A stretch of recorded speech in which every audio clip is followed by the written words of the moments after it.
Tara na po, bilisan mo na riyan at makatanghalian na tayo. Wala na tayong masasakyan. Wala, naman to si Lolo. Ang dilim-dilim pa naman po sa labas eh. Tingnan niyo po, wala pa po yung araw. Anong ang dilim ka riyan? Nakita mong mag-aalas 5 na ng umaga. Ay sige na, at bilisan mo na riyan. Sige po, Lo. Ubusin ko lang po sandali itong katas ko. Ay sige na't nakaayos na rin itong dadalhin ko rito sa labas. Magbuhat ng pumano ang ama ng batang si Tikoy. Sumama naman sa ibang lalaki ang ina nito. Kaya mag-isa na lang na itinataguyod ng matanda ang kanyang apo. Unang araw ng bakasyon noon ng batang si Tikoy. Maaga pa lang ay pagayak na ang dalawang maglolo.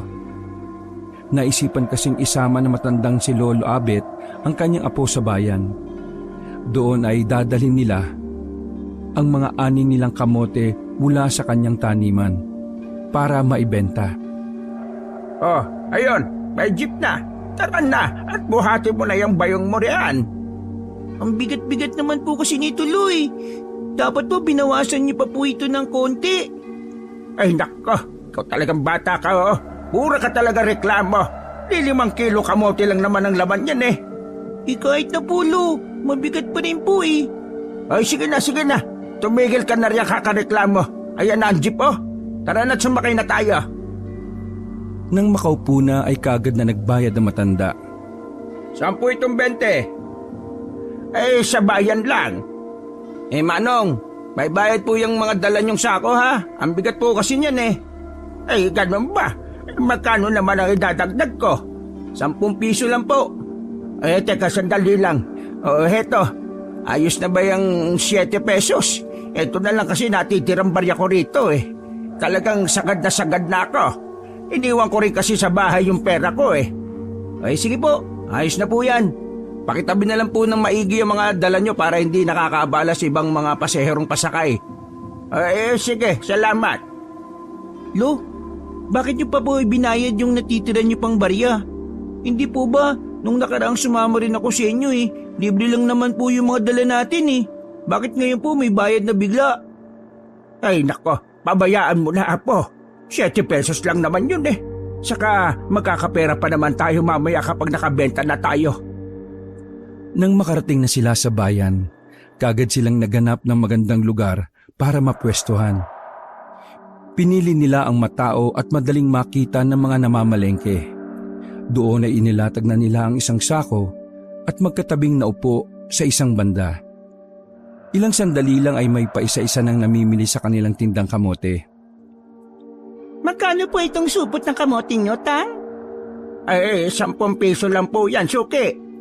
Pwede po bang 15 pesos na lang ang 2 supot? 3 mo na, para ibigay ko na lang sa iyo ng 25. Ay, hindi po, Tang. Mamamasay pa po kasi ako eh.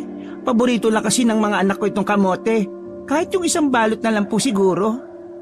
Ay, sige na. At ibibigay ko sa iyo yung 2 ng 15. Mahal man ang presyo ng mga gastusin, ay maunawain pa rin sa iba si Lolo Abet. Kaya kahit halos wala na siyang kitain, ay nagbibigay pa rin siya ng tawad. Lalo pa kung nakaramdam siya ng awa sa mga mamimili. Lo, hindi po ba tayo malulugi niyan at pinatawad niyo po ng 5 piso yung babae? Ipangdagdag na ng pamasahe na po natin sana yun eh. O kaya, dapat po, ibinigay niyo na lang po yun sa akin. Alam mo apo, hindi dapat palaging pagkita lang ng pera ang palagi nating iniisip. Kahit na nagtitinda lang tayo ng kamote, nakakatulong pa rin tayo sa mga katulad natin na may hirap. Hindi tayo nanlalamang at nagbibigay tayo ng tawad sa kanila. Saka, paano tayo malulugi? Libre lang naman yan natin kinukuha yan sa taniman natin, hindi ba? Saka, hindi naman tayo nagigipit. Kung sa bagay po, Lo. Oh, ayan po, Lo. Mukhang may bibili po ulit sa atin. Atay, magkano po yung isang supot nyo ng kamote? 10 piso po yan, Manong. Wala na pong tawad yan. Sige po, pumili na po kayo. Ay sige, kukunin ko nitong isang supot. Ayan po, salamat. Ito po yung sukli. Natawa na lamang ang matanda sa ginawa ng kanyang apo. Sabay napawika. Ay, naku, Apo. Alatang ayaw mo talaga magpatawad, ano? Hindi po. Mukha kasing may pera naman yung lalaki kanina eh. Kaya ayos lang po yun, Lo. Sandali lang pala, Apo. Kanina pa ako ehing-ehe eh. Pupunta muna ako sandali sa kubeta, ha? Ay sige po, Lo. Ako na po munang bahala rito. Ay, sige. Ayusin mo yung pagsusukli mo, ha? Opo, Lo. Kaya ko na po ito. Naglakad na nga patungo sa kubeta matanda. Samantalang naiwan naman mag-isang nagbebenta ang batang si Tikoy. Sa kabila noon ay may isang matandang babae ang lumapit sa bata. Iha! Po? Bibili po kayo ng kamote? Oo. Bigyan mo nga ako ng 2 supot. Ay, sige po. 10 piso lang po ang isang supot. Pili na po kayo. Ayos na siguro ito. Heto ang 20, oh. Ay, salamat po, Lola. Sandali lang. Ikaw lang bang mag-isa ang nagtitinda rito? Nasaan ang kasama mo? Hindi po. May kasama po ko si Lolo. Nasa kubeto lang po. Ay, ganun ba? Bakit po? Suki niyo po ba si Lolo? Ay, oo. Kasi minsan lang ako napapadaan dito sa inyo. Sa katunayan matagal na akong kilala ng lolo mo. Ay, ito po. Yan na po pala si Lolo. Pagkalingon muli ni Tikoy sa ali ay nawala na ito. Sinubukan niya pang magpalinga-linga hanggang sa makita niya na lang na naglalakad na ito kasama ng kumpol ng mga tao. Oh, Tikoy, Apo. Sino ba yung kausap mo kanina? Yung bumili lang po ng kamote, Lo. Sabi niya po, suki niyo raw po siya. Bakit naman parang nagmamadali siyang umalis? Kunot noong tanong na matanda habang pilit pang sinusulyapan ng nasabing ali. Hindi ko rin po alam eh. Baka may nakalimutan po siya o baka nagmamadali lang po talaga. Sige na. Pabayaan mo na. Lumipas pa ang ilang sandali at sa wakas ay malapit na ring maubos ang kanilang panindang kamote. Araw kasi ng linggo noon, kaya maraming tao rin ang namimili sa palengke. Lo, 3 balot na lang po itong tinda nating kamote. Kaya nga, Apo. Hindi balet madali na lang yan mabebenta. Pero Lo, pwede ba tayong bumili ng text? Yung mga cards ba na nilalaro mo, Apo? Hindi ba marami ka na nun sa bahay? Opo, Lo. Yun nga po. Pero mas marami po yung mga kalaro ko eh. Ay, Apo. Hindi mo naman makakain yung mga yun eh. Pero Lo, kahit na po. Pwede ko rin naman po yung ibenta kapag naparami ko eh. Kaya sige na po, Lo. Ay, naku ka talagang bata ka, oh. O siya, sige nagbibili tayo niyan mamaya. Yay! Maraming salamat po, Lo. Oh, ayan pala. May bibili na po, Lo. Kahit papaano ay hindi pa rin matiis ni Lolo Abit ang kanyang apo. Ilang sandali lang ay tuluyan na ngang naubos ang kanilang mga bentang kamote. Bunsod noon ay kaagad na silang nagtungo sa isang tindahan para bilhin ang nasabing bagay na pinabibili ng bata. Matapos yon ay sandali muna silang naglibot sa palengke. Doon ay namili sila ng kanilang mga kakailanganin sa pang-araw-araw. Ay, tara na, Apo. Uwi na tayo at oras na, oh. Sige po, Lo. Magkasabay nang nagtungo ang maglolo sa paradahan ng jeep. Habang naglalakad ay nasa lubong nila ang isang kumpare ni Lolo Abit. Uy, pare, pauwi na kayo? Oo, pare, ikaw. Eto, mamamalengke pa lang. Tinanghali na ako eh. Gawa ng nangyari kanina. Ano ba yun, pare? Nabalita mo na ba yung nangyari sa kabilang baryo kanina? Ang alin, pare? Yung tungkol rin sa lasing na inatake raw ng aswang. Sabay naman na nanlaki ang mga mata ng maglolo. Pareha silang napaseryoso ng tingin sa nasabing lalaki. Ano po? Aswang po, Mang Igme? Oo, iho. Aswang nga. Hala, pare. Saan mo naman nabalitaan yan? Di saan pa? Di sa kumari nating si Mercy. Parang hindi mo naman kilala yon, pare. Maaga pa lang nasa kanto na yon at naghahanap na ng ichichismis. Kaya nga, bidang-bidas na ron kanina habang nagkukwento sa amin eh. Oh, ano raw ang nangyari? At saka, nakita nyo rin ba yung bangkay? Pumunta rin ba kayo sa kabilang baryo? Pupunta nga sana kami kanina, kaso sabi ni Mercy, kinuha na raw ng mga pulis. Tapos, iniimbestigahan na. Mamaya dadaan din ako ron pagkatapos ko mamalengke. O sige, ano raw pala ang nangyari? Yun na nga pare, magdamag daw nakipag-inuman yung lalaki sa iba pa niyang mga kumpare. Tapos, inumaga na rin ng uwi. Ayun na nga, natagpuan na lang nila yung bangkay ng lasing na yung kanina. Tapos, alam mo ba pare? Ano pa pare? Hanep pre, alam mo ba yung tiyan? Butas, tapos wala na yung mga laman loob. Ay grabe nga raw talaga yung itsura nun pare. Sobrang nakakaawa at nakakadiri raw talaga. Tapos, nagkalat pa yung dugo sa lupa. Nako, grabe naman pala yung balita na yan. Sobrang nakakatakot naman. May nakakita raw ba dun sa aswang? Wala raw pre. Kaso, base nga raw sa itsura ng bangkay, aswang daw talaga ang may gawa nun. Baka naman matindi lang ang galit sa kanya o di kaya yung mga adik. Nako, nakakatakot pa rin talaga. Pero sana naman may makakita man lang o may ideya man lang sila. Kaya nga kaya dapat simula ngayon pre, mag-ingat na tayong maigi.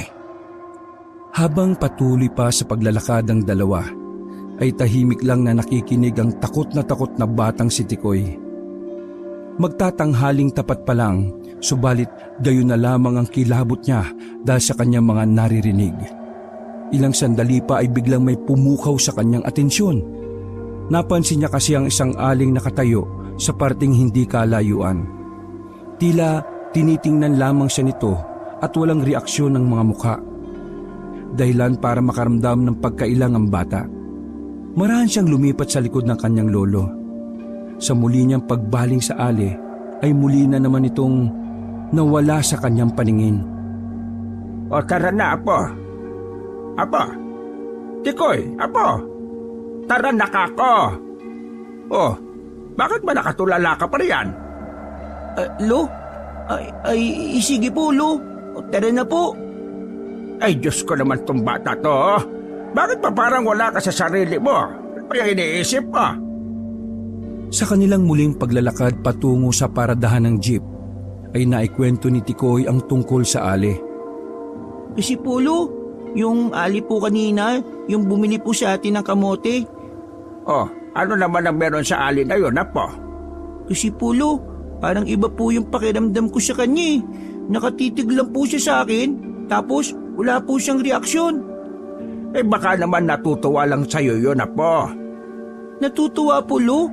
Bakit naman po siya matutuwa sa akin? Wala naman po akong ginagawang kakaiba. Malay mo, may apo rin siyang kasing edad mo. O di kaya natutuwa lang siya kasi bata ka pa tapos maaasahan ka na sa pagtitinda. Dahil sa mga tinura ng matanda, ay nagkibit balikat na lamang ang bata. Subalit, ganun pa man, hindi pa rin nawawala sa kanyang isipan ang tungkol sa mga narinig niyang usapan kanina, ang tungkol sa aswang. Nang nasa jeep na sila ay naupo sila sa parteng unahan nito sa tabi ng driver. Sa kanilang posisyon ay narinig nila ang dalawang ali na nag-uusap tungkol rin sa nasabing inaswang sa kabilang baryo. Hala, talaga ba, Mare? Ay, Diyos ko naman pala talaga.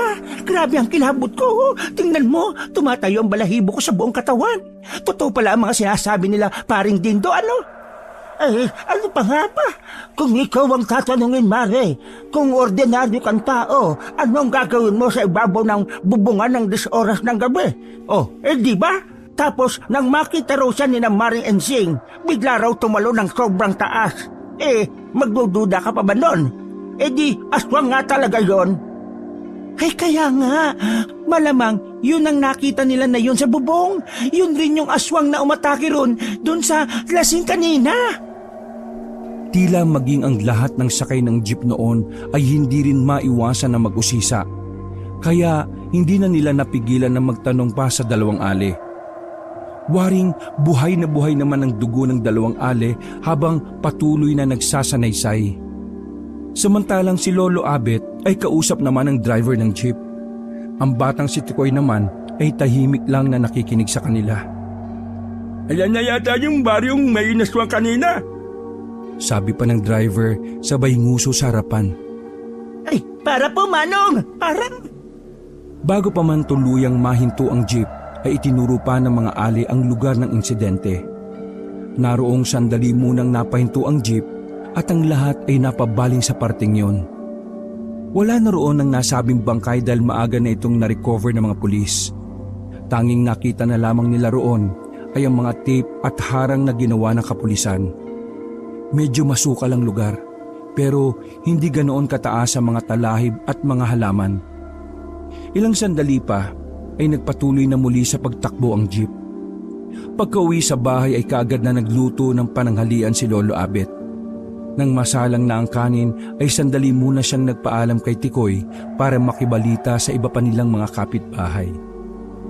Samantala naman, nang maluto na ang kanin ay kaagad na tumakas si Tikoy para makipaglaro sa kanya mga kababata. Dahil sa mas iniintindi niya ang bago niyang laruan, nalimutan niya na ang takot kanina. Wow! Buti ka ba, Tikoy? Ang dami mong bagong text! Aba, siyempre naman, Bitong. Binilan ako ni Lolo. Ano? Tara, laban tayo. Sige, pero daanan muna natin si Kokong. Kanina ka pa namin hinihintay eh. O sige, tara. Nagtungo na nga ang dalawang bata sa bahay ng isa pa nilang kalaro. Kong! Oh, kayo pala, Betong, Tikoy. Mang Kaloy, nandiyan po ba si Kokong? Ay wala. Ayun oh, sinama siya ng nanay niya. Nagpunta sila ron sa kabilang baryo para makibalita. Kayo, alam niyo na ba yung balita? Yung tungkol po dun sa aswang, Mang Kaloy? Oo, yun nga. Kaya kayo mga bata, pag-iingat kayo ha. Saglit pang nakipag-usap ang dalawang bata sa matanda. Saka nagpaalam sila rito para sundan sa kabilang baryo ang kanilang kaibigan. Hindi. Ang mabuti pa, magsiuwi na kayong dalawa. Nakita nyo ng delikado, pupunta pa kayo. Paano kung andun lang pala nagtatago yung kriminal o yung aswang? Eh di, ano na nangyari sa inyo? Sige na, umuwi na kayo. Napagtanto nga ng dalawang bata na maaring may punto nga ang matanda. Kaya wala na silang nagawa kundi ang tumalima sa utos nito.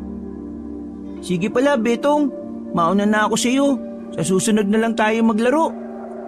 Sige, uuwi na rin ako. Pagka-uwi ng bahay ay kaagad na hinanap ni Tikoy ang kanyang lolo. Subalit wala ito roon. Kaya dagli siyang nagtungo sa labas upang hanapin ito. Maya-maya lang ay nakita niya na ito.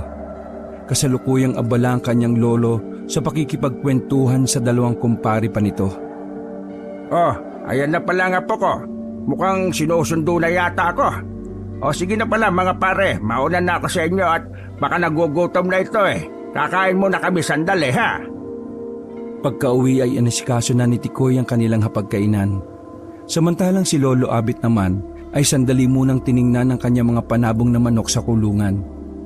Sa harap ng hapag, habang nagtatanghalian, ay napatanong ang batang si Tikoy. Lolo, nakita na po ba kayo dati ng aswang? Eh hindi pa po. Pero yung lolo ko, may hinabol daw sila dating aswang. Ala, talaga po, Lo? Ang tapang naman po ng lolo ninyo. Saka, paano po pala nila hinabol yung aswang? Ganito yun po. Buntis daw noon yung lola ko. Tapos may narinig silang ibon na huni ng huni. Doon sa may malaking puno. Malapit lang sa bahay namin. Doon pa kami nakatira noon sa Abuyog. Doon kina Lola Paning mo. Opo. O, tapos po, Lo? Ayun na nga. Nung pagsilip daw ni Lolo, nakita niya yung malaking itim na ibon. Tapos, sinubukan pa raw pagbabatuhin ni Lolo. Kaso, ayaw talaga umalis ng ibon. Parang nagalit pa raw. Kaya, parang umaamba pa raw na aatake. Inatake pa nga raw si Lola eh. Buti at nasalag niya sa kamay niya. Pagwasiwas naman ni Lolo ng itak, nakailag pa daw yung aswang. Sigaw raw ng sigaw nun si Lolo. Kaya lumabas na rin yung mga kapitbahay nila. Tapos pinagbabato nila yung malaking ibon hanggang sa lalo na lang daw yung nagalit. Kaya inatake sila gamit yung kuko niya. Maya-maya pa bumagsak daw yun sa lupa. Tinamaan daw kasi ng mga bato Tapos nakita raw nila na nag-anyong tao yun. Basta bigla na raw nawala yun nung sumuot sa talahiban. Hindi po nila napatay yung aswang, Lo? Hindi nila napatay. Ewan ko, hindi rin nila alam kung namatay ba yun Basta, hindi na raw nila hinabol. Kasi nga, mga takot rin sila. Saka, sobrang delikado. Pero matapos daw nun, hindi na nila naramdaman pa yung aswang. Lamang na napuruhan na yon. O baka natakot na rin na bumalik pa kasi talagang tutuluyan siya ni na lolo Lo, ano raw po palang itsura ng aswang? Basta, nakakatakot daw. Parang umiilaw pa raw yung mata Tapos kulubot yung mukha. Kulay brown raw yung balat na sobrang malangis daw. Saka matatalas daw yung mga pangil. Naku, nakakatakot naman po pala yun, Lo. Totoo po pala yung mga aswang na yan? Ay aba, siyempre naman. Kaya nga ikaw, Apo, iwasan mo na ang labas ng labas. Mamaya gumagala-gala ka pa riyan Talagang ibibigay pa kita dyan sa aswang. Naku, sobra naman po kayo, Lo. Hindi na nga po ako lalabas. Habang kumakain ay panay lamang sa pagkukwento ng kanyang lolo tungkol sa nasabing inaswang na lalaki. Ang bata naman ay seryoso lamang na nakikinig at patanong-tanong sa kanyang lolo. Matapos kumain ay pansamantala muna silang nahiga dun sa papag na nasa kanilang teresa. Malamig kasi ang simoy ng hangin roon at may lilim rin ng mga puno. Doon ay nakikinig lamang sila sa isang radyong di baterya. Yun kasi ang usong libangan ng mga panahon na yun. Wala pa kasi noon ang linya ng mga tubig at kuryente sa kanilang lugar. Ilang minuto lang, parehas nang nakatulog ang maglolo. Maya-maya pa ay may isang lalaki ang pumasok sa loob ng kanilang bakuran. Sa imbing na kanilang pagkakatulog, hindi na nila ito namalayan pa. Tay? Tay? Nagising na lamang sila nang dumating ang panganay na anak ni Lolo Abet. 3 anak na matanda. Ang bunso ay ang pumanaw na ama ng batang si Tikoy. Ang ikalawa naman ay ang tiyahin ng bata na may sarili na ring pamilya. Oh, Albert, ikaw pala anak, napadaan ka. Kayo po pala, Tio Albert. O Tikoy, isaalang mo muna itong dala kong saging na sabaw para may pangmerienda kayo ni tatay. Wow, saging! Sige po, Tiyong. Sandali lang po, O tay, gusto ko lang po sana kayong kumustahin ni Tikoy. Saka, nabalitaan nyo naman na po siguro yung tungkol sa inaswang kanina, no? Oo. Kaya kayo ron sa inyo, mag-iingat kayong maigi Tapos siguraduhin nyong nakasaradong maayos sa mga pinto't bintana. Buntis pa naman ulit siyang misis mo. Dumaan ako ron sa inyo kanina kaso nasa trabaho ka pa raw. Kaya nga po tay, kakauwi lang rin po. Hindi nga rin po ako makagawa ng maayos kanina sa trabaho Gawa ng nadaanan ko nga rin yung inaswang sa kabilang baryo. Sobrang nakakaawat, nakakadiri talaga yung bangkay Aba talaga, nakita mo rin pala yun. Abay syempre naman po tay. Di ba nagpunta rin kayo sa palengke kanina? Hindi nyo rin ba nadaanan? Hindi nga Masyado pa kasing maaga nung umalis kami. Bandang alas 7 na yata bago pa nila natuklasan yon. Tapos mag-aalas 11 na rin nung makauwi kami. Siya, ano nga pala'y nakita mo ron kanina? Anong lagay ng biktima? Ay nako, grabe tay. Sobrang nakakakilabot talaga. Halos magkandasuka nga ako kanina nung makita ko yung bangkay Ano naman nagsabi ng mga tanod, ng mga pulis? Yun nga raw po tay. Sabi nila, naglasing daw po sila. Tapos, inumaga na. Papasok nga raw sana sa trabaho yung babae nakakita sa inaswang Tapos, nung nakita niya yung bangkay, nagsisigaw at nagtatatakbo na lang daw siya bigla. Kaya, pinuntahan ng mga tao yung bangkay.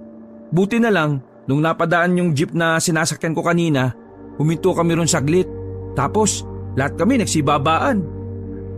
Hanggang sa sumingit na rin sa kanilang usapan ang batang si Tikoy.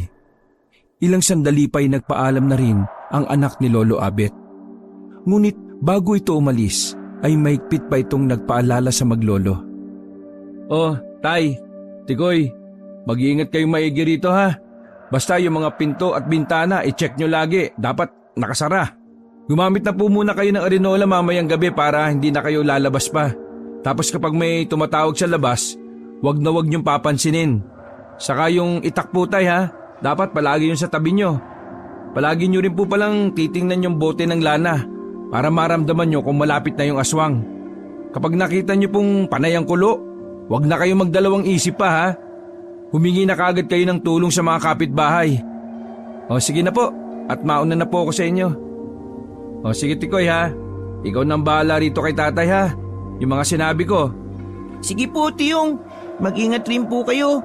Kami na pong bahala rito ni Lolo. Ay sige na anak, mag-ingat kayo ron, maigi. Saka yung asawa mo ha, sinasabi ko sa'yo, buntis pa naman yon. Ay sige na, pakaabutan ka pa ng dilim. Mag-aalas 5 na rin ang hapon ng makauwi ang anak ni Lolo Abet. Samantala naman ay naghapunan na rin ang maglolo. Bago pa man magtakip silim, ay sarado na ang kanilang mga pinto at bintana. Maging sa ibang mga kapitbahay ay maaga rin nagsisarado ng kani-kanilang mga kabahayan. Wala nang sino man ang naglalakad pa sa labas. Dahil na rin siguro sa takot na maging sunod na biktima ng nasabing aswang. Basta ang dating tahimik na lugar ay nabalot ng matinding katatakutan dahil sa nasabing insidente ng pang-aaswang. Nakaiga na sa kwarto ang maglolo habang sila ay nakikinig sa radyo nang muntik pang mapapitlag sa pagbangon ng batang si Tikoy matapos makarinig ng ingay ng mga manok sa loob ng kanilang bakuran. Kasabay rin noon ang pagtahol ng ilang aso ng kanilang mga kapitbahay. Lo, bakit po ang ingay ng mga manok natin sa labas? Bakit po kaya, Lono? Saglit munang tumahimik si Lolo Abet, saka hininaan ng bahagya ang radyo. Doon ay parehas nilang tinalasan ang kanilang pandinig at pakiramdam. Lo, parang may tao po yata sa labas. Ayun po, Lo, para pong may naglalakad. Oh, di ba po, Lo? Tumahimik ka na nga muna riyan na po. Hindi ko masyadong marinig eh.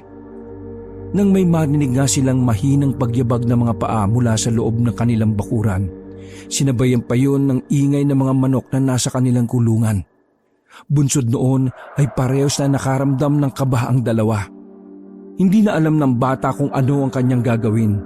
Samantalang si Lolo Abet naman ay pilit na rin kinakalma ang kanyang sarili. Maya-maya pa ay maraming pumesto si Tikoy sa likuran ng kanyang lolo. Sabay hawak niya pa sa likurang parte ng damit nito. Nasa ganong posisyon ng pabulong siyang nagwika. Lo, meron po talaga. Ano na po, Lo? Oo apo, alam ko. Kaya nga tumahimik ka na lang muna riyan. Lo, ano pong gagawin natin? Paano po kung yung aswang na po yung nasa labas? Lo, paano na po tayo? Sinabing tumahimik ka na muna eh. Mas lalo tayo mapapahamak sa kaingayan mong yan eh. Basta, huwag ka matakot. Hanggat nandito ako, hindi ka mapapahamak. Kaya kumalma ka lang muna riyan.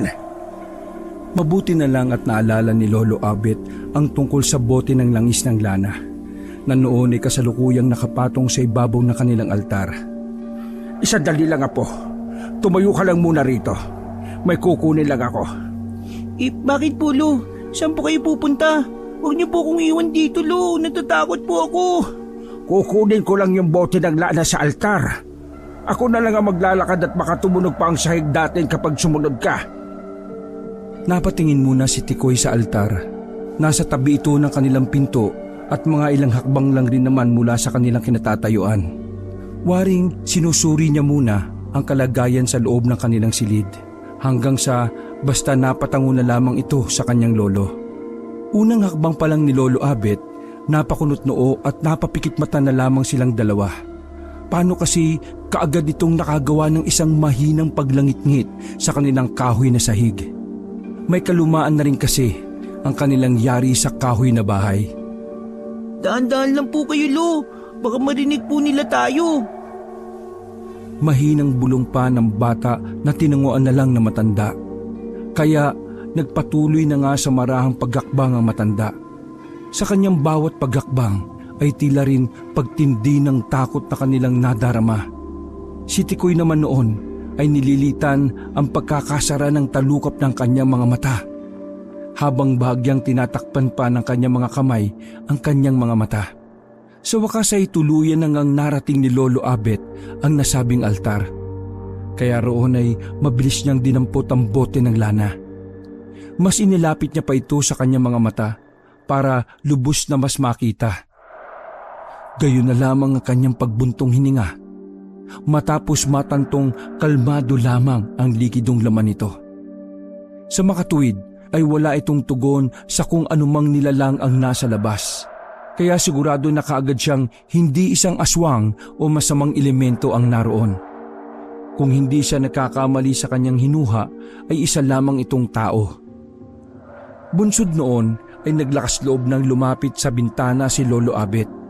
Si Tikoy naman ay nagtataka na lamang sa mga ikinikilos ng kanyang lolo. Wala itong magawa kung hindi ang batuhan na lamang siya ng tingin at patuloy na makiramdam.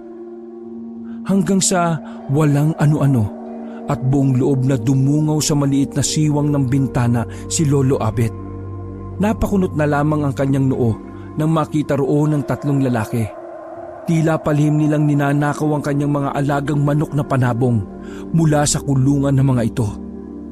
Isa rin kasi sa mga sikat na sabongero itong si Lolo Abet. Kaya siguradong mabebenta nila ang mga yon sa magandang halaga. Walang iya. Talaga itong mga mapagsamantalang ito, oh.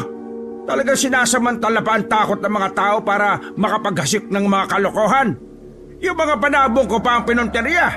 Ba't ang laki ng mga katawan hindi na lang magbanat ng buto. Napili pa talaga rito sa amin na magnakaw. Mabiktima sana kayo ng aswang dyan, mga demonyo kayo.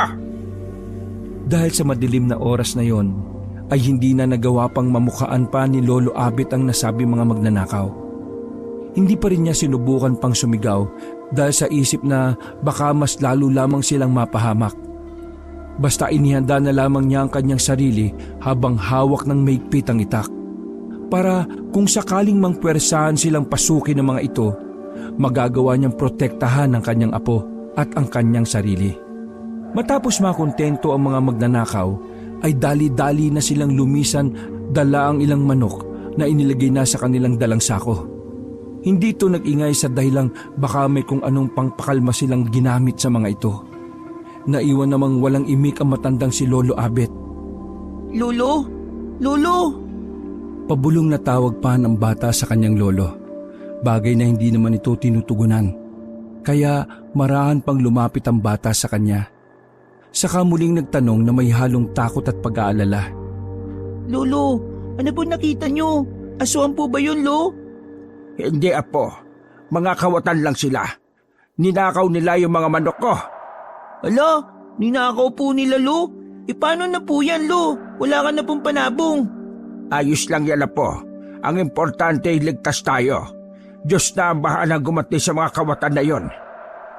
Nangihinayang man ang matanda dahil sa talagang pinagkakagastusan niya pa ang mga manok na ninakaw. Pero pinilit niya na lamang na ipagpasa Diyos ang lahat. Para sa kanya ay mas mahalaga pa rin ang kanilang buhay kumpara sa kanyang mga nawalang alaga. Hindi na rin nakatulog pa ang matanda sa buong magdamag. Samantala ang batang si Tikoy naman ay nagawa pa rin makatulog sa kabila ng mga kaganapan. Pagsapit ng umaga ay mabilis na kumalat ang balita sa kanilang buong lugar. Naroong nagpunta rin sa kanilang bahay ang mga tanod at mga kapitbahay para magsiyasat at makibalita sa mga naging kaganapan. Labi na talaga yung mga magnanakaw na yan. Mga walang takot. Mga wala talagang awa. Kaya nga pare, sana mahuli rin yung mga kawatan na yan. Sayang tuloy yung mga panabong ni Mang Abet. Ang gaganda pa naman nun. Saka, sobrang alaga niya talaga yung mga yun eh. Ay nako, dapat dyan sa mga magnanakaw na yan, pinuputulan ng mga kamay tapos ipinapakain sa mga aswang. Ay oo nga, dapat dyan sa mga yan sunugin ng buhay. Hoy, kapag ako nakahuli sa mga yan, talagang tatantarin ko sila ng pinong-pino. Hanggang sa natuklasan nilang hindi lamang pala si Lolo Abit ang ninakawan ng gabing yon. Kung hindi, may iba pa sa kanilang mga kabaryo. Sa awa ng Diyos ay puro mga bagay na nasa labas lamang ng bahay ang kanilang pinunteriya. Ang isa pa ay wala rin namang nasaktan kahit na paano. Talagang mga walang takot. Sinabayan pa yung takot na dulot ng aswang. Palibhasa alam nilang takot rin yung mga tao eh. Kaya alam siguro nilang wala ring lalabas para kaagad na rumisponde. May oras din ng mga hudas na yan. Sana nga lang talaga matsyempuan sila ng aswang. Ay, talagang mas lalo pa ako magpapasalamat kapag nagkaganon. Matapos ang nasabing mga kaganapan ay hindi pa roon natapos ang lahat. Nasundan pa ito ng ilan pang mga nakawan sa kanilang lugar. Dumating na lang ang isang araw na hindi lamang ang mga nakawan ang naging laman ng balita. Dahil may ilang tao na rin ang napapabalitang nawawala mula sa iba't ibang baryo. Mas naging laganap tuloy noon ang mas matindi pang takot sa bawat mamamayan. Hindi tuloy maiwasang magduda ng ilan na hindi lamang ito gawa ng isang aswang, kung hindi ng mga sindikato na nagbebenta ng mga laman loob ng mga taong dinudukot nila. Ayon pa sa ilan, na ang natagpuang bangkay raw na hinihinalang inaswang ay maaring hindi talaga gawa ng isang aswang, kung hindi baka ng mga sindikato. Ano pa man ang tunay na dahilan ay parehas lamang yon na nakakabahala para sa lahat. Kaya lumipas pa ang mga araw ay naging mas maingat na ang mga tao sa kanilang lugar. Tikoy, sasama ka ba? Saan po pala tayo pupunta ngayon, Lo? Di ba sinabi ko na sa'yo kagabi? Makikiani tayo ng mga pinyas sa kumari ko. Ay, oo nga pala, Lo. Sige po, Lo. Sasama po ako sa inyo. Ay sige na, bumangon ka na riyan para makapag-almusal ka na. Sige po, Lo. Bubuksan na sana noon ng batang si Tikoy ang pintuan ng kanilang bahay, ngunit buti na lamang at naisip niyang medyo madilim pa rin naman para sa mga oras na yon. Maaga lamang siyang ginising ng kanyang lolo para maaga rin makapaggayak at makapag-almusal. Para kung sakaling sumikat na ang araw ay kaagad na rin silang makakaalis. Bunsod kasi ng mga sunod-sunod na insidente ng mga pagkawala ng mga tao at nakawan sa kanilang lugar, ay takot na ring lumabas ng maaga ang mga tao roon. Talagang hinihintay pa nila ang tuluyang pagliwanag bago sila magsilabas ng kanilang mga kabahayan. Tikoy, apo, iwas-iwasan mo yung pagsama riyan sa mga kalaro mong sina Junjun at Simon, ha? Bakit naman po, Lo? Wala naman po kami ginagawang masama. Oo, wala pa nga. Pero masyadong pasaway ang dalawang yan kung saan-saan pa nakakarating. Biruin mo't umabot pa pala yung mga yan sa kabilang baryo para maligo sa ilog. Baka mamaya sama ka ng sama kung saan sila magpunta panay lakwatsa ang inaatupag ng dalawang yan. Nakita mo ng ganito kasela ng panahon natin ngayon. Mamaya isang araw mabalitaan na lang natin na biktima na pala ng aswang yung mga yan. Hindi naman po ako sumasama sa kanila, Lo. Nakikipaglaro lang po ako sa kanila pag dito. Sina Betong lang po ang madalas kong kasama. Ay, sige. Mukhang maliwanag na. Pwede na tayong lumabas. Patungo na ang maglolo noon sa pinyahan ng isa nilang kakilala. Sa sandali ng kanilang paglalakad, ay sabay silang natigilan na makita nila ang kumusyon ng mga tao sa isang banda. Hindi pa man sila tuluyang nakakakapit, ay batid na nilang may masamang nangyari. Ay, Diyos ko pa! Babaging langit! Ayan na nga ba sinasabi ko Grabe na talaga mga nangyayari sa lugar natin. Sino naman kaya ang kawawang biktima ngayon? Ay, Lo, may bago na naman biktima. Tara po, Lo, tingnan po natin. Ay, mabuti pa nga. Apo, tara na. Pagkalapit nila roon ay namulagat na lamang ang kanilang mga mata dahil sa matinding kilabot. Mula sa kanilang harapan ay kitang-kita nila ang kalunos-lunos na kalagayan ng babaeng biktima. Base sa itsura nito, ay yun pa lang ang unang beses na nakita nila ang nasabing biktima. Marahil na hindi siya taga roon sa kanila. Naliligo ito sa kanyang sariling dugo. Wakwak ang tiyan at panay sugat sa buong parte ng kanyang katawan. Sa sobrang pandidiri ay napasukan na lang bigla ang batang si Tikoy. Talagang hindi niya kinaya ang kanyang mga nasasaksihan. Pagkalingon ni Lolo Abet sa isang banda ay nakita rin niya ang ilan sa kanilang mga kakilala. Kaya lumapit siya roon para makibalita. Toy, sino yung biktima? Saka taga saan yan? Hindi nga rin po namin alam mga abet eh. Mukhang hindi yata taga dito. Malamang hinabol yan ng aswang. O hindi kaya biktima ng mga sindikato tapos tinapon lang dyan sa tabi? Hanggang sa may mga sumingit na rin sa kanilang usapan. Aswang talaga ang may gawa niyan. Kung sindikato yan, di dapat pinaanod na lang yan sa ilog. O di kaya tinapon na lang sa masukal na lugar. Pwede ring ibaw na nila ng direkta sa lupa. Bakit pa sila gagawa ng bagay na makakaiskandalo sa mga tao? Para ano? Para mas lalo tayong mag-ingat? Para mas lalo pa tayong maalerto? Hindi ba? Kaya malamang na taga-ibang lugar nga yan ng babaeng yan. Tapos hinabol lang ng aswang kaya napadpad rito. Malas lang at nasukol siguro siya. Kaya ayan, yan ang nangyari sa kanya. Tama ka. Sigurado kong aswang nga may gawa niyan. Ay nako, kawawa naman talaga. Tagasan kaya yan no? Mukhang bata pa baka taga kabilang baryo yan. Ay nako, sana talagang mahuli na ang may gawa niyan. Mula sa gitna ng diskusyon ay naroong natahimik na lamang si Tikoy. Mula sa isang banda ay nakapako lamang ang kanyang atensyon. Doon pala ay tinitingnan na niya ang isang matandang babae. Yung matandang babaeng hindi bumili sa kanya ng kamote sa palengke. Yung mismong babae na panay rin ang titig sa kanya. Ay, Tikoy! Tikoy! Wala man lang tugon ng bata sa kanyang lolo. Sa halip ay nakakunot noo lamang ito at patuloy pa rin nakapako ang mata sa nasabing direksyon. Dahilan para mapabaling rin ang tingin ni Lolo Abet sa parehas na direksyon. Subalit bago pa man niya tuluyang makita ang nasabing ale, ay mabilis itong nagtago sa likod ng iba pang taong naroon. Kaya naman hindi rin siya nakita ni Lolo Abet. Sa halip ay muli itong bumaling sa kanyang apo. Ay, Tikoy! Lo, bakit po? Abay, bakit ba kanina ka pa nakatulala riyan? Para kang nakakita ng multo Saka, ano ba yung tinitingnan mo? Yung ano po, Lo? Yung ano nga? Abay, bakit ba hindi ka makapagsalita ng diretsyo? May matanda po kasi kanina, Lo Matandang babae po. Tapos? Nakatayo po siya ron kanina. Tapos parang ang sama po ng tingin niya sa akin wala naman ako nakikitang nakatingin sa'yo kanina.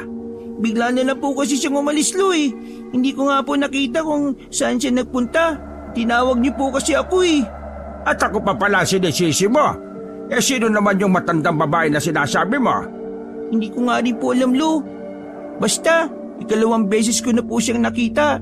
Nung una, doon po sa palengke. Nung nagbenta po tayo ng kamote, bumili po siya sa akin Tapos, umalis kaagad bago po kayo dumating. Saka yung kanina po, basta nakatayo lang po siya rin Parang ang sama po talaga ng titig niya sa akin, Lo. Nakakatakot po siya. Sandali namang napaisip si Lolo Abet at nagpalinga-linga. Waring sinusuri niya ang isa sa mga taong naroon. Pilit niyang sinisiyasat kung may pamilyar o may kumikilos ng kakaiba. Sa ilang sandali ng kanyang pagmamatsyag ay walang tao siyang napansin na kakatwa. Kaya muli siyang napabaling sa apo para muling magtanong. Siya nga pala po. Ano bang itsura na matandang babae sinasabi mo? Mahaba at kulay puti po yung buhok niya. Tapos, nakasuot po siya ng kulay abong kamiseta at itim na palda. Ay, sige apo. Maliban ron, ano pa? Napalingon sa lupa si Tikoy para bahagyang mag-isip. Naalala niya nang abutin niya ang bayad nitong pera noon sa palengke, may pahaba itong peklat sa kanyang kanang kamay. Yung bang parang galos na medyo malalim. Kaya sinabi niya kaagad ito sa kanyang lolo. Dahilan para matigilan rin ito. Magsasalita na sana ang kanyang lolo nang biglang may tumapik sa balikat nito. Abet, pare, nandito ka rin pala. Ay oo, pareng Usman. Eto't napadaan lang rin kami. Makikisaka sana kami ng pinya kina Maring Dolores eh. Nakita naman namin itong mga taong nagkakagulo rito. Grabe nun, no? Sobrang nakakaawa ang sinapit niya. Kaya nga, sana mahuli na mga may gawa niyan eh. Pero, pare, alam niyo ba na may hinala na kung sino yung aswang na may gawa? Aba, talaga pare, sino naman daw yan? Saka paano nila nalaman? Nagpalinga-linga munang lalaki sa buong paligid bago muling pabulong na nagwika. Balita ko taga riyan sa Barrio San Diego. Totoo ba pare? Oo, may nakakita sa mismong aswang. Diyan sa baryong yan pumasok nung sinundan ng kumpare ko. Mabuti na nga lang daw hindi siya nakita. Magkasama pa nga kami nun Siya lang ang nakakita sa aming tatlo. Kaya nga parang Usman. Pero sigurado raw ba siyang aswang yung nakita niya? Baka naman napagkamalan lang siya. Saka pare, ano nga palang ginagawa niyo sa labas ng alanganing oras ng gabi ha? Hindi ba laganap ang krimen dito sa buong lugar natin? Hindi kagad nakaimik ang kumpare ni Lolo Abet. Waring nag-iisip muna ito sa idadahilan niya. Bunsod noon ay nagsimula na ring mapaisip si Lolo Albert. Medyo nagdududa na rin kasi siya sa kanyang kausap. Hanggang sa bigla na lang nagsalita ang lalaki. Ay oo nga no, Tumitig lang muna si Lolo Abet sa mga mata nito. Tila pinakikiramdaman niya ang galaw ng lalaki. Para matsak kung totoo nga ang sinasabi nito. Mag-iinom kasi kami noon. Tapos, alam mo na, nabitin kami kaya naisipan namin pumunta sana kina Paring Ruben. Pupunta pa kayo kina Paring Ruben? Gabi na yun na. Oo, kasi nga nagyayayaan na rin siya sa amin ng maaga pa. Kaya tiningnan namin na lalabas siya kapag pinuntahan namin siya. Oo di nakainom kayo nang pinuntahan niyo siya. Hindi nga kasi nga nakita namin yung aswang kaya natakot kami. Tapos, umuwi na lang kami. Base sa mga salita ng kanyang kumpare, ay duda na siya na may ginagawa rin itong kalokohan, na may bagay itong itinatago sa kanya. Nagkaroon tuloy siya ng ideya na baka itong kumpare niyang ito ay ang isa sa mga nagnakaw ng kanyang mga manok na panabong. Madalas rin kasi itong bumibisita sa kanya, kaya alam rin ito ang tungkol sa kanyang mga alaga. Sa kabila ng pamiminsala ng aswang ay ang mga ito naman ang sumasamantala sa pagkakataon para magnakaw. Gayunpaman ay hindi na lang nagpahalata si Lolo Abet.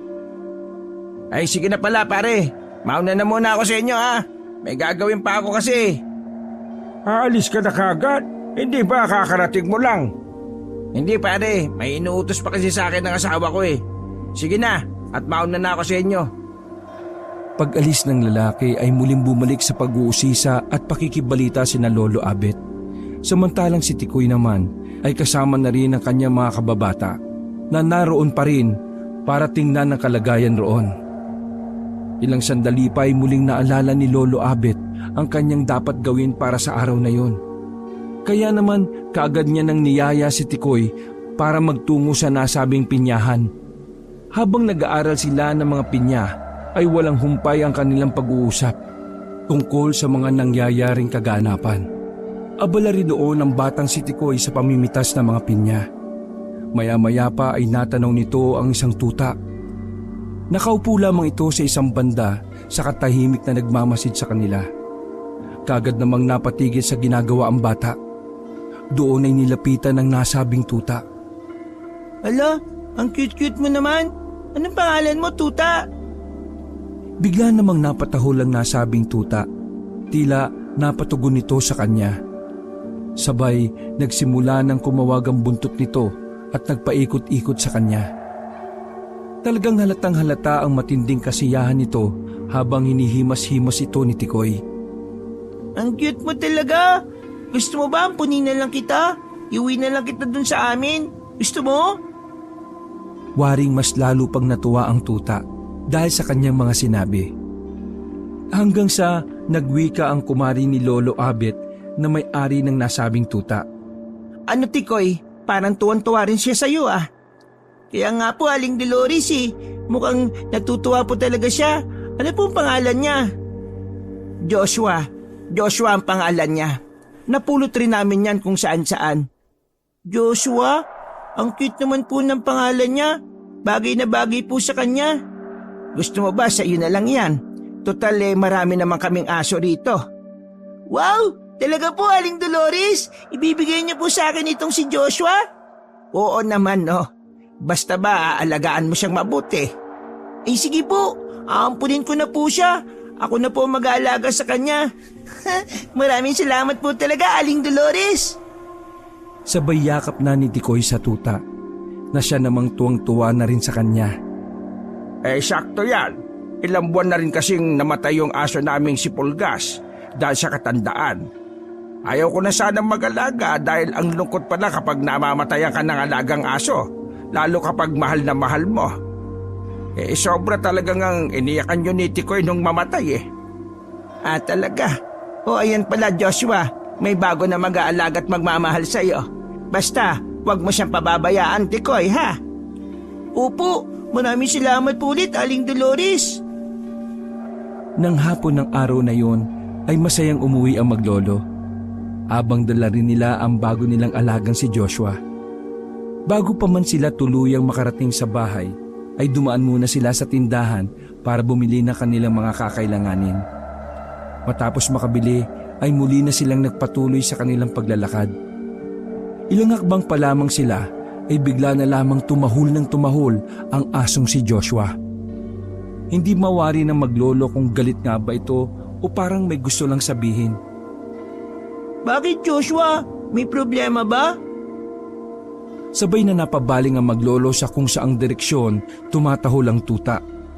Gayon na lamang ang kanilang pagtataka dahil wala naman silang napansing kakaiba. Napakunot noo ang matanda sa kasinubukan pang magpalinga-linga. Bakit ka tumatahol Joshua? Natatakot ka ba? Hindi po Lu, baka may nakita lang po siyang aso kanina. Siya, umuwi na tayo. Pagkarating nila sa bahay ay kaagad nang nagluto ng sinaing at ulam si Lolo Abet. Samantala, ang dalawang sina Tikoy at Joshua naman ay naglalaro lamang sa loob ng sala. O Joshua, huwag kang dudumi rito sa loob ha. Papagalitan tayo ni Lolo. Napatahol naman ang aso na waring natugon sa kanya. Napatayo na lamang si Tikoy nang biglang tumakbo palabas ang kanyang alaga. Dahil doon, ay natataranta na rin siyang tumakbo para sundan ito. 5:00 pa lang naman ng hapon noon, kaya nagagawa pang makalabas ng bata. Pagkarating doon, sinundan niya ng tingin si Joshua. Umaamoy-amoy ito sa kung saan-saan at saka umihi. Maya-maya pa, ay dumumi na rin ito sa isang banda. Hala, ang talinong aso. Parang naintindihan mo talaga ako dun sa mga sinabi ko ha. Maya-maya pa ay bumalik na kay Tikoy ang aso para makipaglaro. Ilang minuto lang ay tumawag na ang kanyang lolo para magapunan. Tikoy, tara na, kakain na tayo. Tigilan mo na muna yung pakikipaglaro mo riyan kay Joshua. Sige po Lu, nariyan na po. Pagkapasok sa loob ay kaagad na naghugas ng kamay si Tikoy. Lu, pwede na po bang sumabay sa pagkain natin si Joshua? Wag po. Masasada yan. Sa susunod, hindi yan titigil sa kakatahol kapag kumakain tayo. Saka, titirhan naman natin siya. Ay, ganun po ba yun? O sige po Lu. Sa pagkain ng maglolo ay tahimik lamang na nanonood sa kanila ang tuta. Waring naghihintay lamang ito ng kanyang pagkain. Pagkatapos kumain ay pinakain na rin nila ito. Bago pa muling sumapit ang dilim, ay nagsara na rin ng pinto at bintana ang maglolo. Doon ay pumwesto na sila sa kwarto habang nakikinig ng radyo. Ang aso namang si Joshua ay nasa tabi lamang ng higaan ni Tikoy habang nakahiga. Lolo, may kaya po bang pumatay sa mga aswang? Abayo naman na po. Hindi naman sila mga immortal Nasusugatan rin sila. Gamit po ng ng itak po ba? Pwede rin naman ang itak.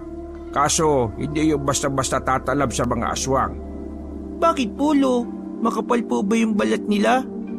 Hindi naman, pero parang ganun na rin. Kasi nga may mga ginagamit silang langis at dasal sa kanilang mga sarili.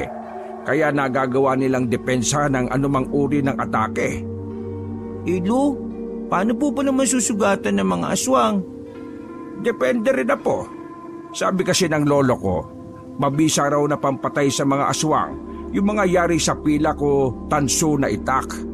Pwede rin naman daw yung mga ordinaryong itak, basta itatarak daw muna sa lupa bago gamitin sa kanila. Yung iba naman daw, may mga dasal na pangontra talaga sa mga aswang. Paano po kayo, Lo? Kaya niyo po bang labanan yung mga aswang? Abay, hindi ko rin alam po. Hindi pa naman ako nakakaharap ng isa sa kanila eh. Pero Lo, takot din po ba kayo sa mga aswang? Sino naman ang hindi matatakot sa kanila? Talaga kakainin kanila ng buhay eh. Nakakatakot pala talaga sila, Lolo. Sana mawala na po sila. Sana maubos na po yung mga aswang na yun. Sige na po. Nagsisimula na yung pinakikinggan natin sa radyo. Makinig na muna tayo ha. Sige po, Lo. Sabay baling ng bata sa kanyang tuta. Hinimas niya ito sa kaniyakap. Ikaw, Joshua, takot ka rin ba sa mga aswang? Muling tumahol ang aso sa kanya at muling ibinaba ang ulo sa higaan. Ang talino mo talaga. Sabay yakap muli rito ng bata. Ilang sandali pa'y pinatay na rin ni Lolo Abet ang ilaw ng lampara. Samantalang si Tikoy at Joshua noon ay mahimbing na ring natutulog. Bago tuluyang matulog ang matanda, ay nagdasal muna ito. Hiniling niyang sana'y gabayan sila ng may kapal. Bandang 11:00 ng gabi nang magising ang maglolo dahil sa matinding pagtahol ng kanilang aso. Waring may gusto itong sabihin sa kanila at walang humpay sa kanyang ginagawa. Parehas pang napakunot noo ang maglolo. Pilit nilang pinakikiramdaman kung may ingay ba silang naririnig sa labas. Subalit laking pagtataka nila dahil patuloy lamang sa pagtahol si Joshua. Samantalang kalmante naman ang kanilang mga natitirang manok sa loob ng kanilang kulungan. Joshua! Shh! Ngunit hindi pa rin nagpapapigil ang aso. Basta patuloy lamang ito sa kanyang ginagawang pagtahol. Sinubukan naman pakalmahin ito ni Tikoy. Nilapitan niya ito at saka niyakap. Sa muling pagbaling ni Lolo Abet sa kung saang direksyon tumatahol si Joshua, ay mas lalong napakunot ang kanyang noo.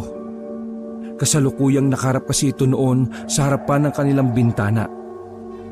Hindi tuloy maiwasang kilabutan ng matanda. Tama! Ang lana! Ang bote ng lana! Dali-daling iniangat ni Lolo Abet ang kanyang unan, kung saan natakpan nito ang bote ng lana. Sandali muna siyang nagsindi ng posporo upang tingnan kung kumukulungan ba ito. Pero ganun na lamang ang lalong pagtataka niya dahil hindi rin naman pala. Panatag lamang ang langis sa loob nito katulad nung dati.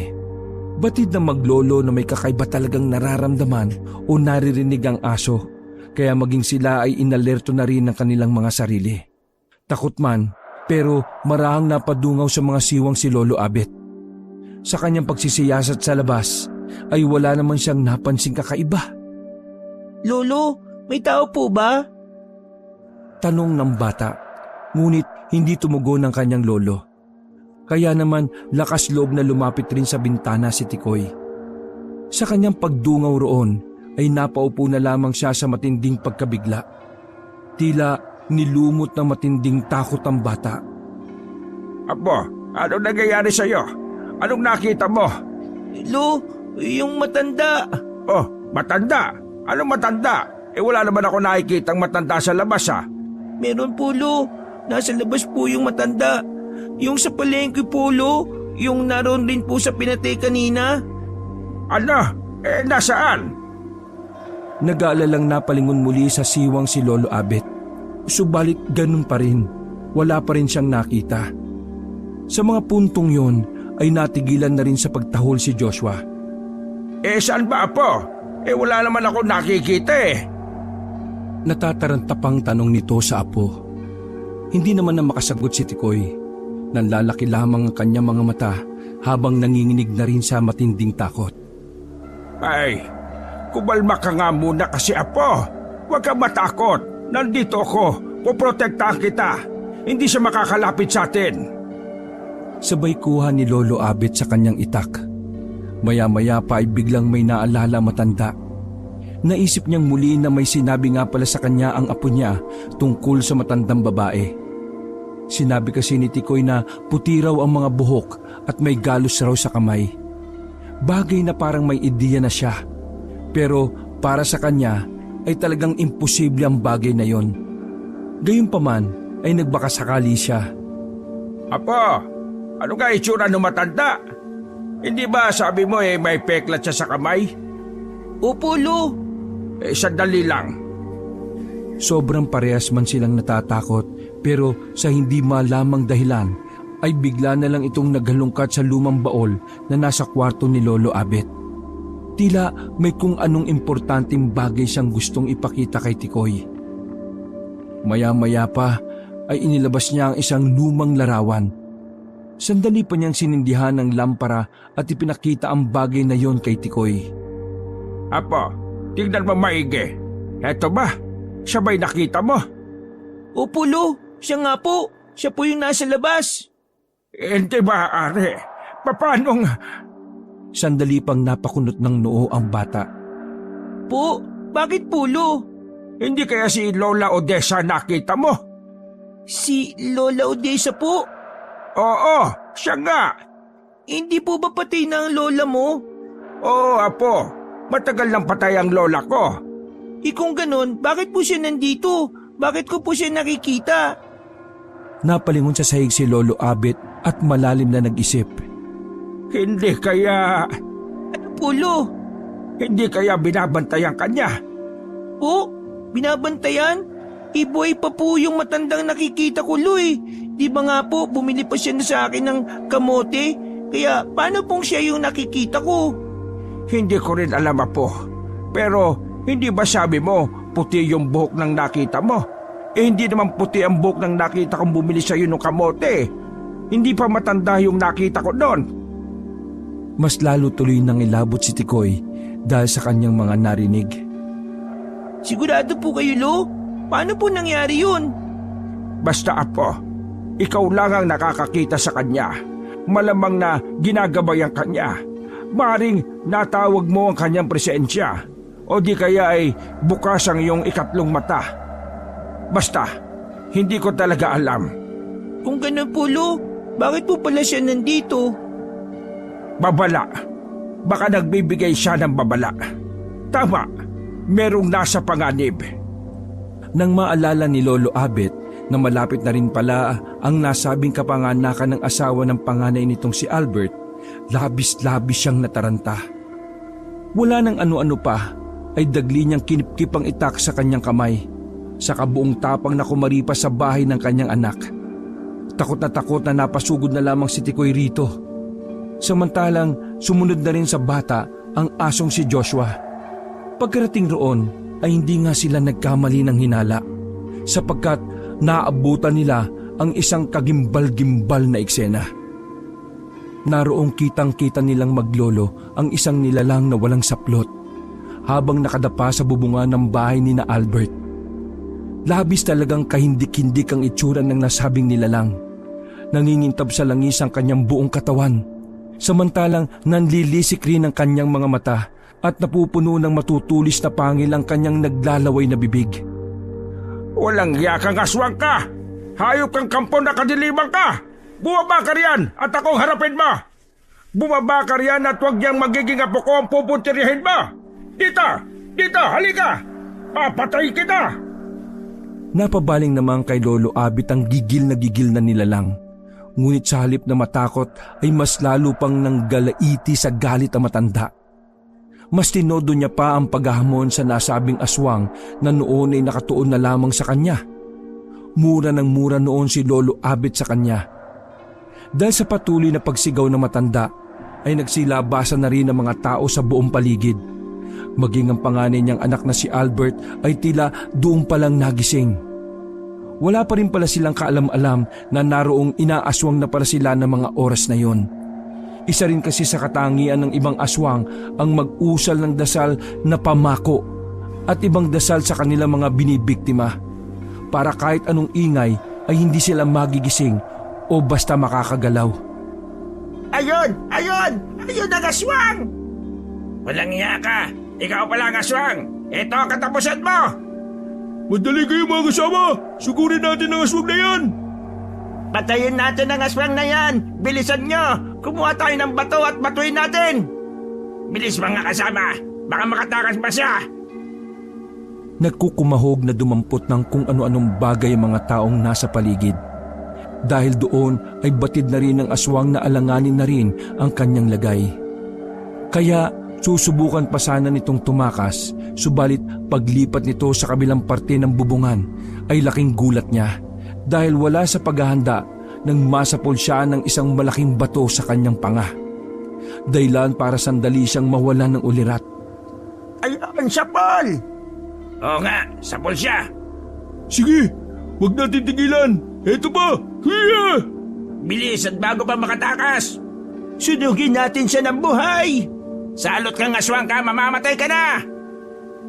Hindi pa rin natapos ang lahat dahil sunod-sunod na tama ng bato at kung ano-anong matatalim na bagay ang pinukol sa kanya ng mga galit na taong bayan. Hanggang sa tuluyan na itong bumagsak sa lupa. Pagkabagsak nito ay mabilis pa siyang kinuyog ng mga taong bayan. Doon ay walang awa nilang pinagtatataga at pinagbababato ang nasabing nilalang.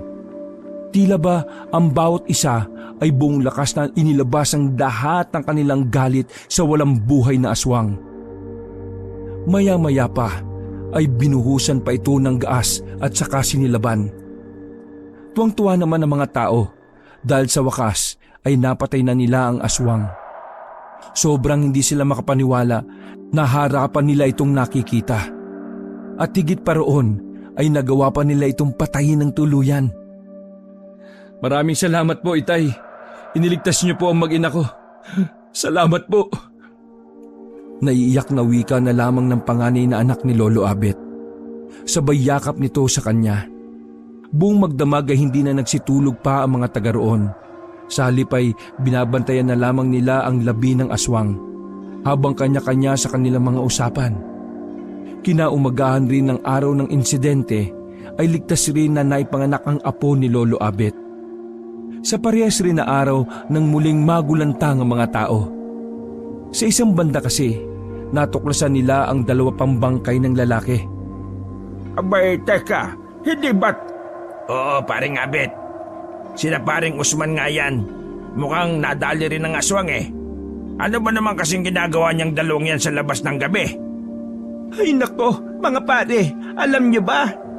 Ah, ano yan, Maring Mercy? Ano naman niyang ichichismis mo sa amin? Ang sabi kasi ni Diosana, yung 2 yan raw ay nagnanakaw rito sa ating gabi-gabi. Alam niyo na, mga gumagamit rin kasi. Tapos yung isa pa raw, si paring Alex. Sayang at hindi pa naisama yun sa mga napatay ng aswang. Napatahimik na lamang si Lolo Abet dahil sa kanyang mga narinig. Una pa lang kasi ay may hinala na rin talaga siya sa mga taong yon, na sila talaga ang mga magnanakaw na nakikisabay sa pananalakay ng aswang. Dahil na rin sa mga tinura ng tsismosang si Aling Mercy ay naging mas malinaw na nga ang lahat. Dahil sa mga kaganapan ay muli nang nanumbalik ang kapayapaan sa kanilang lugar. Buot nang mapatay nila ang nasabing aswang ay natigil na rin ang mga sunod-sunod na pagkakamatay ng mga tao at mga hayop gabi-gabi. Samantala naman, masayang namuhay na magkasama ang 3 sina Lolo Abet, Tikoy at ang asong si Joshua. Salamat na lang talaga dahil kung hindi sa paggabay at pagbibigay babala ng ninuno ni Tikoy, malamang nabiktima na rin ng aswang ang kanyang pinsan. Hindi sana'y patuloy pa rin na sinasalanta ng aswang ang kanilang buong lugar. Oh, bakit Joshua? Taol ka na naman dyan ng taol ha? Nakikita mo na naman ba si Lola Odessa? Sabay tahol muli nito kay Tikoy. Kaya niyakap siya ng bata at saka kinikiliti-kiliti sa kanyang tagiliran. Doon ay masaya silang naglaro at naghabulan ng buong maghapon. Hindi man muling nakita pa ni Tikoy ang kanyang gabay na si Lola Odessa, batid niyang palagi pa rin silang binabantayan nito. Sa katunayan nga, ipinagkaloob pa nito sa kanya ang pinakamamahal nitong alagang aso noong nabubuhay pa siya, na walang iba kundi ang asong si Joshua. Asong mas matanda pa pala sa kanyang lolo Abet. Wakas,